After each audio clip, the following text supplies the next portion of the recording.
You know, they were talking about climate change yesterday, and now we're learning that scientists and researchers are looking at how to change the weather on purpose. That's right. Lasers now could one day manipulate rain and lightning. CBS This Morning contributor Michio Kaku is a physics professor at City College of New York. Professor, nice to see you. Extraordinary seeing Al Gore and Bill Clinton there together with Charlie, wasn't it? That's right, yeah. Yeah, they did not get into this discussion, though.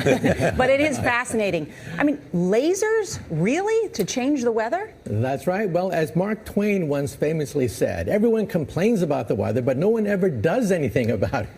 Well, instead of doing a rain dance, we physicists are firing trillion-watt lasers into the sky to actually precipitate rain clouds and actually bring down lightning bolts. This is potentially a game changer. But this is experimental. It's experimental. However, in the laboratory so far it works. When you have water vapor and you have dust particles or ice crystals, you can precipitate rain. It condenses around the seeds. These seeds can also be created by laser beams. By firing trillion-watt lasers, you rip apart the electrons, creating what are called ions, and these ions act like seeds, like dust particles, bringing down rain and even lightning. Go ahead.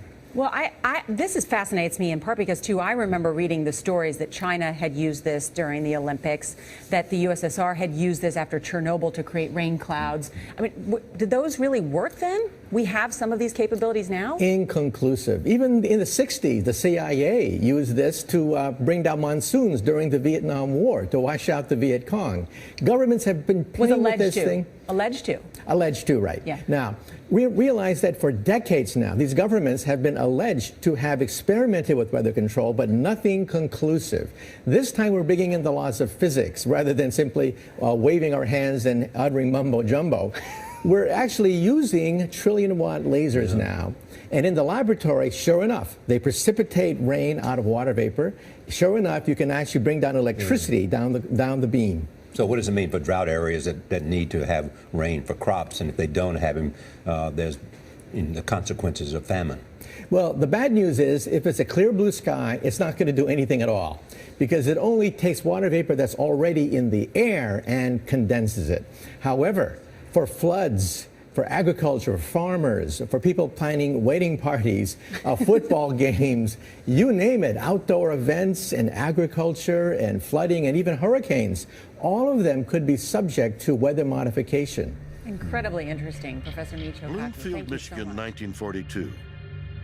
As World War II rages across several continents, acclaimed architect and eventual designer of the St. Louis Arch, Eero Saarinen, is secretly enlisted by the United States military to work for a new clandestine organization. Its name, the OSS, Office of Strategic Services, or as it is known today, the CIA.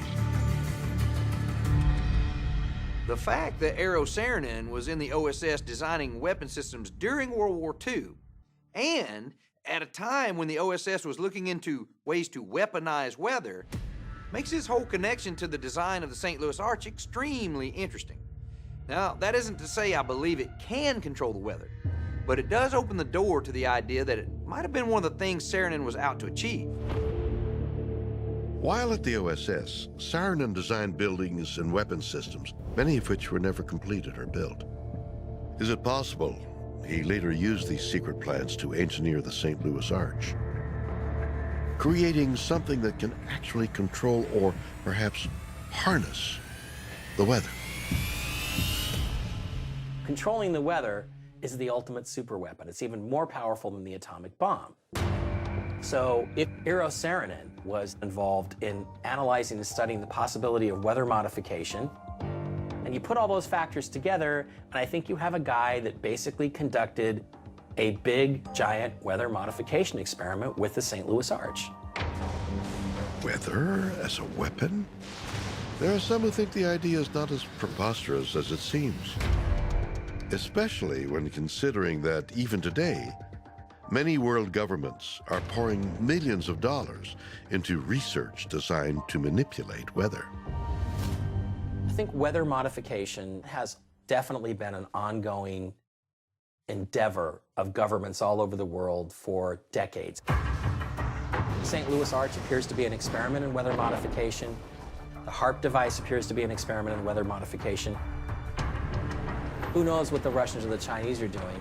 There's some sort of technology out there. There's been lots of work in the field of weather control, using silver iodide inside of thunderstorms to decrease the size of hail.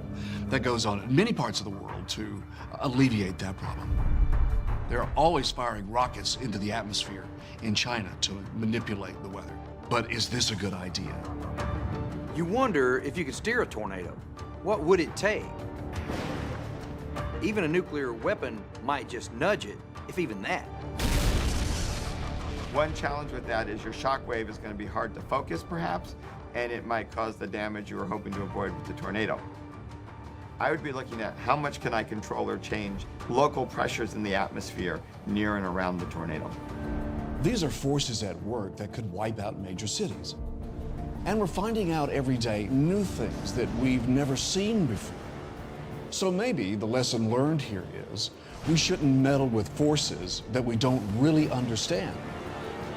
Because with the secret approval of the national government, is covertly using jet aircraft to spray population centres with aluminium, with barium, and with strontium so as to reduce people's immunity and reduce the global population. I'm always a little bit suspicious because the government doesn't seem that capable to do something on such a large scale. You know? That is not rain, that is not snow. Believe it or not, military aircraft flying through the region is dropping chaff. Small bits of aluminum, sometimes it's made of plastic or even italicized paper products, but it's used as an anti-radar issue, and obviously they're up there practicing. Now, they won't confirm that, but I was in the Marine Corps for many years, and I'll tell you right now, that's what it is. And what happens here, military jets, some come out of Key West Air Force Base, and they move off into the atmosphere, and they drop mylar strips. Some could be a little wider, some are small glass fibers that are coated in aluminum. And what the Air Force does is they take their military jets and they dump these out of the aircraft, they fall into the atmosphere, and some take as much to a day to fall down. This is inevitably military or something going on. The government, the Air Force, you see this kind of a pattern like this, you can rest assured there's something going on. They're actually little bitty magnetic and little bitty strips of, whether it's aluminum. Now, it's a nuisance to you and I to determine what's real and what's not, but it looks like it is a life-saving operation there from the military. The apparent motive behind this conspiracy theory is one world government.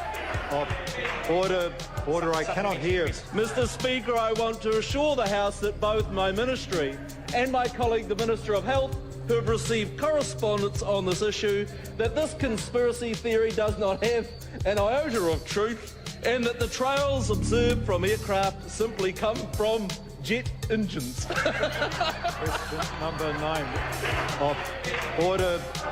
And I think what an appalling example it is of the new Foreign Affairs spokesperson for the Labor Party that she's spreading conspiracy theories about the United States government. I think the House has heard sufficient.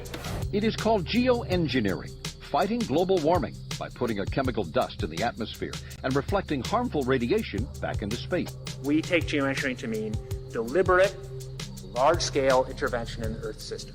There are a variety of schemes that have been discussed for geoengineering. A classic example is injecting reflecting particles into Earth orbit. Nevertheless, there might be some good reasons to think about alumina. It turns out, first of all, there's been a lot of work on the environmental consequences of alumina in the stratosphere. The big deal really is that alumina has 4 times the volumetric rate of forcing it for small particles as does sulfur. And that means you have 4 times less surface area for the same rate of forcing. And this is a much bigger deal. You'd have roughly 16 times less the coagulation rate. And that's the thing that really drives removal. So you could get away, we think, with much smaller mass fluxes. So that's why we see things like in the use aircraft patent from '89, they talk about aluminum. And that's why we're seeing in the surface water samples aluminum. And here's David Keith saying that aluminum has 4 times the reflective volume surface area. So they'd like us to think that we're talking about sulfur, but here they slipped up and let it out that aluminum is 4 times better to achieving their ends, and it sounds like it's going to be one they don't want us to know the effects of. The little picture is from a nanofabrication study, which shows you can make very high quality, and do this in just a jet in a very simple way, make high quality alumina particles just by spraying aluminum vapor out, which oxidizes. So it's certainly in principle possible to do that, and there's a big literature that's already looked at that. And you could do that by either building new versions of these aircraft or even re-engineering existing aircraft. So there's some ideas of that. So you go to an engineering firm and you want this done. They don't say this is hard or unusual. They say, okay, yes, we could do it. Aerosol geoengineering looks like it is so cheap that the cost is basically not going to be an issue. That means that implementation decisions will be risk-to-risk decisions. The risk of doing it against the risk of not doing it. And it makes the problem of how we govern it fundamentally harder and different and novel. So I've told you that it's cheap to deliver materials to the stratosphere, and I'm convinced that's true. I don't think that will change. But I think the more we do research, the less easy this will look, the more complicated the environmental effects will look. And that's a good thing, because right now it looks too easy. So I think that if we do more research, we're likely to find out that it's harder and more complicated than we thought, and that the side effects are harder to manage, and that's a healthy outcome that will make it easier to do the management. Of course, the opposite reaction is possible. It's an empirical question, how people will actually react to knowledge about this. Another reaction is to say, if these crazy scientists are so concerned about putting CO2 in the atmosphere, they want to think about these things, then that might actually mean we should be more serious about the risks of CO2 in the atmosphere. And by the way, it's not really a moral hazard, it's more like free riding on our grandkids. And by the way, it's not really a moral hazard, it's more like free riding on our grandkids. Numerous air quality studies, including from CARB, California Air Quality Resource Board, have named submicron-sized particulates as being particularly harmful for human respiration. Through all the discussions today, I have not heard any mention of this fallout, and has this been studied, and also the effects of a highly reactive metal like aluminum on toxifying soils and waters? The question is, what would be the effects of these materials on human health if they came down into the stratosphere, in particular small particles and aluminum? So the collaborators of mine working on the aerosol scheme are actually folks from Carnegie Mellon who focused on human health impacts. And while we haven't published it, that was the very first thing we did, was do the order of magnitude calculation in level pencil and paper, but with an expert on human health impacts about whether there could be an issue. And for aluminum or other particles, there are a lot of toxicological things that need to get looked at seriously.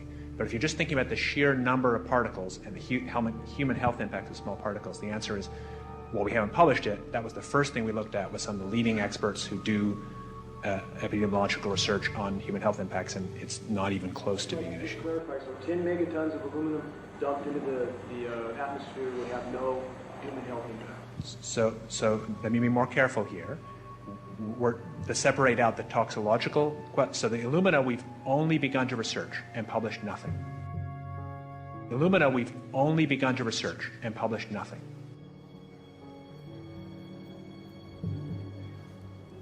Dane,